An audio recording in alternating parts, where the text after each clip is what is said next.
All right, welcome everybody. Haven't done a video in a while. I get it. But I mean, there's only so many things that you could watch me doing with bands before you find it to be boring anyway. Had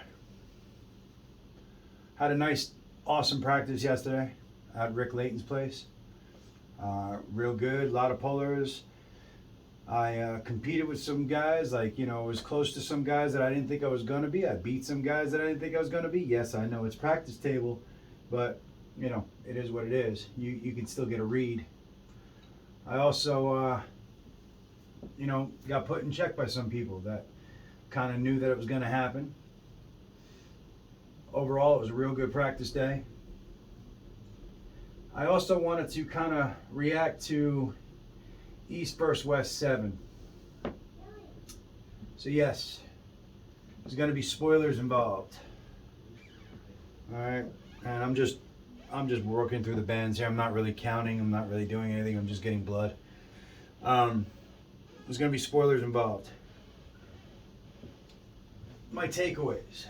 One, I got the pay-per-view, and I had to work. So I knew that I wasn't going to get to watch it live. And when I got home, I was wanting to watch it. And I couldn't because it wasn't uploaded to the site yet. And that kind of pissed me off. My wife even had it on the big screen and all of that, ready to go.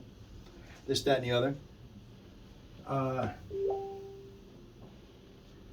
Anyway. It took until 2:30 in the morning for it to be uploaded. I don't think that's Engen's fault, but Core Sports needs to do better. It was a great production. Aside from a couple of little sound issues or whatever that they had, it was a great production. Engen put together an amazing group. I know I hear, oh, the West got dominated and, we should be ashamed. Shut up. just shut up. If anything, it shows the West where the level really is, especially in Georgia. It puts a few things into perspective. At least for me, it puts a few things into perspective. Just give me 1 second.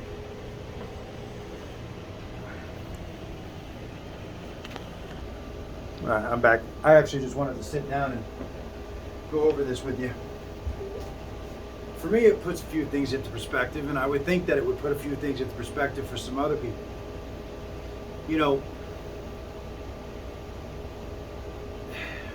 You have freaks in anything, right? And I don't mean that in a bad way. I mean that in a good way. Bacho Saganashvili is a freak. He was scary good. Adam is one of our best in that weight class in the United States. And Bacho just absolutely annihilated him. Could there have been something for Adam to grab onto if there was a strap involved? Could there have been something for Adam to be in the match if Bacho slowed down his hit round 1 and round 2 like he did in round 3? Possibly. But it just looks like there's just too much there. There's just absolutely too much there. And the kid's only 18. So, kudos to him. Paul Lynn versus Sasha Andreev. I think that match should get run back. To me, that's a coin flip, which, kudos to Paul Lynn at that point, right? Because everybody had him at like a 75-25 underdog. I was one of the few people that was like, Paul, you got this, man. Don't believe the hype. I believe in you. Paul showed his heart, showed his tenacity, showed his power, showed his willingness to just put it all on the line. And I think he did a great job round 1 and 2. 2, the refs kind of screwed him a bit. It was a full 15 seconds, I'd say. I don't want to go overboard. Probably about 15 seconds that Paul had him pinned, and they didn't call it. So I mean, I guess you can go with the old adage, you got to bury a pin and all that. But when you're that extended, it's kind of hard to bury a pin. So you got to, a pin is a pin. So I think that burnt, because I mean, Paul was definitely on the red line the entire time that he was trying to, get the pin. So I think that burnt him out a little bit, and he gassed. And I mean, Sasha obviously is Sasha. I mean, he knows what he's doing. He made adjustments and he won, and hats off to him. But what I'm saying is I think that one is a coin flip, 50-50. So I think that one should get run back. And I think anybody who has half a brain cell knows that Paul Lynn was in that match, and he was a contender there. It wasn't just a steamroll.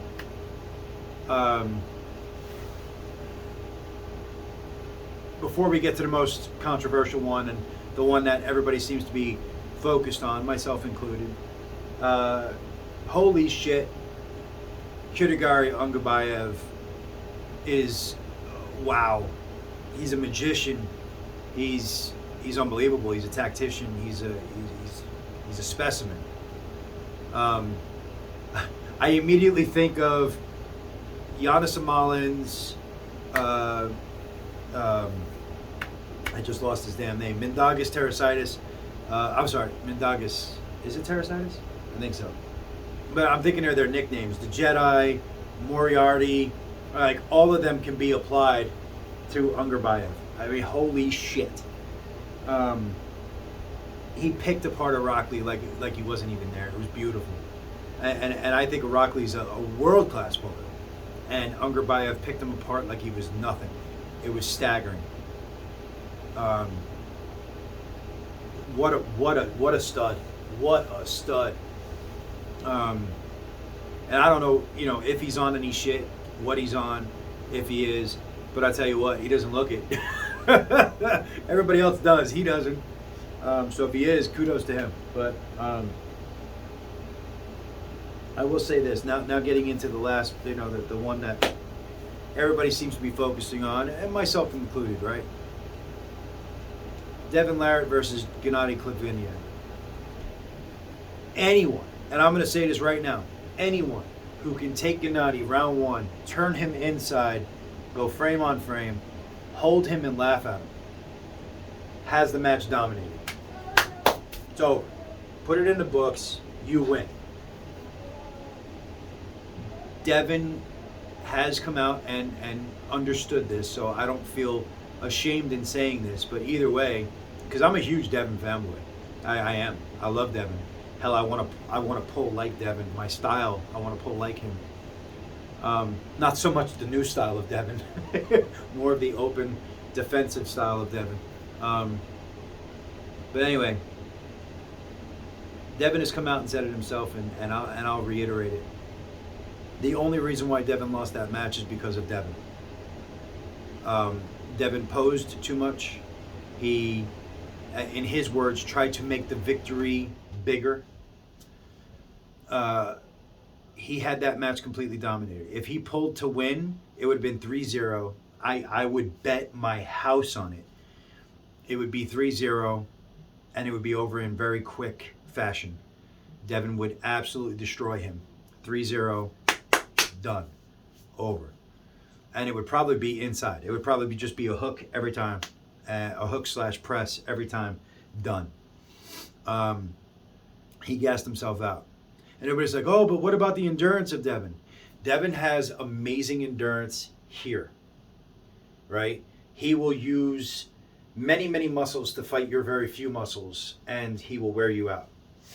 It is very, very difficult for anyone to have amazing endurance here. You are testing your frame. You're putting all of your, like everything is exposed, no matter how well you protect it. You are burning a lot of energy on inside pulling. That's why the purists consider that to be real arm wrestling. Me, I consider it to be a waste of energy. That's necessary sometimes, but if you can beat it with a top roll, then beat it with a top roll because it's a lot more efficient. But that's a different tangent.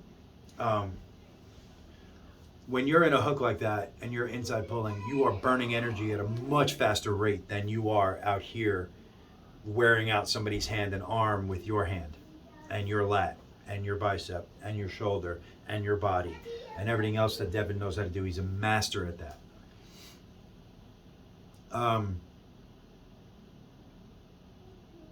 Devin had that match won from the word go. Now, was there some bad reffing? Yes. No doubt about it. Round one, again, if Devin had pulled to win, he would have never got the foul in the first place. But let's just go with what did happen. Round one, Gennady had an elbow foul. They never called it. I don't think it should have been called. It was just a bobble. There was nothing there. He didn't gain anything. But it was, it was a pretty severe bobble. But still, I wouldn't, I wouldn't have faulted them if they didn't call it. And then they called Devin for being off the back of the pad. He was never off the back of the pad. I watched it back like 5 times. He was never off the back of the pad. It was a bullshit call. Devin's elbow was like that fucking wide. He still had, a good 2/3 of it on there. So yes, if the back of it came off, sure. But he still had the point of the elbow and all of the forward structure still on the pad. So complete horseshit. Then the selective selective adherence to the rules, where the carved in shoulders and all of this.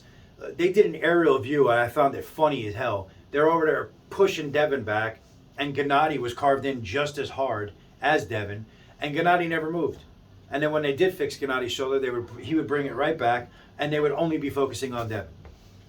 It's horseshit. It's complete bullshit when it comes to that. Now again, did that lose the match for Devin? I don't think so.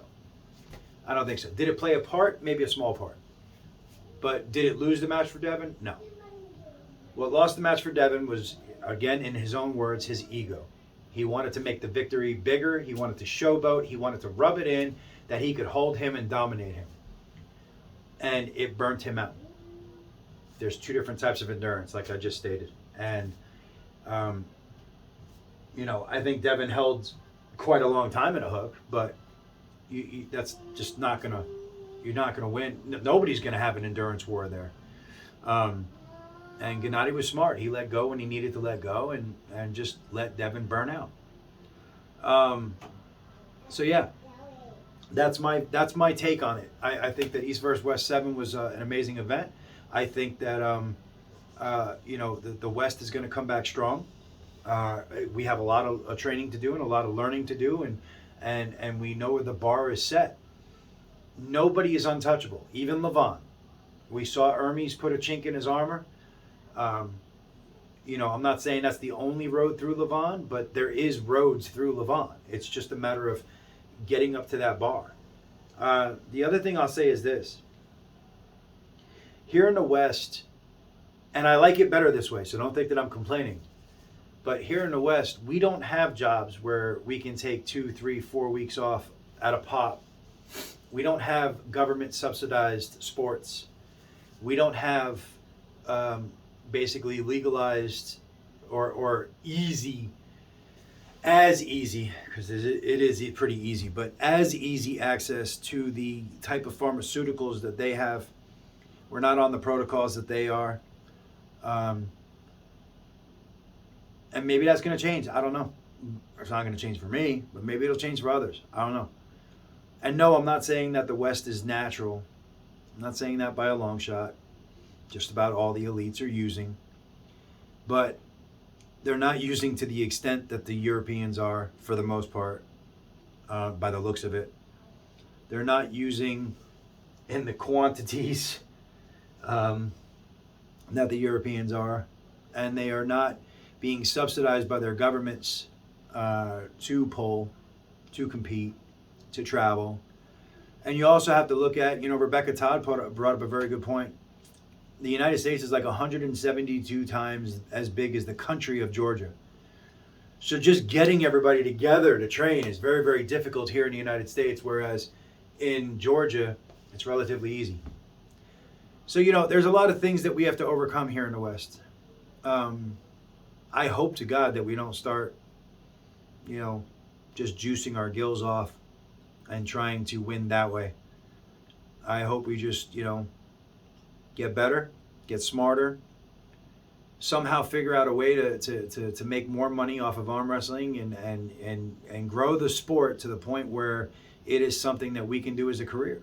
Not me. I'm too old. I get it. But others. And let's grow the sport and let's make it happen. But anyway, that's my take on it. I really, really am sick and tired of all the Devin haters out there that, you know, this, that, and the other thing. And when he rematches Gennady, I tell you what, you know who I feel sorry for? Whoever Devin faces next on his right or his left. He's not playing anymore. Lessons have been learned. He's not going to hold you. He's going to break you. Get ready for it. Have fun. Take it easy, guys. I won't be posting much. We got a huge event May 21st here at my house. Go check it out on Facebook. The event page is up. Carolina Rollers arm wrestling practice. I think it's just Carolina Rollers practice. Check it out. See what you think. And if you can make it, because it's going to be awesome. Hope to see you there. Take it easy, guys.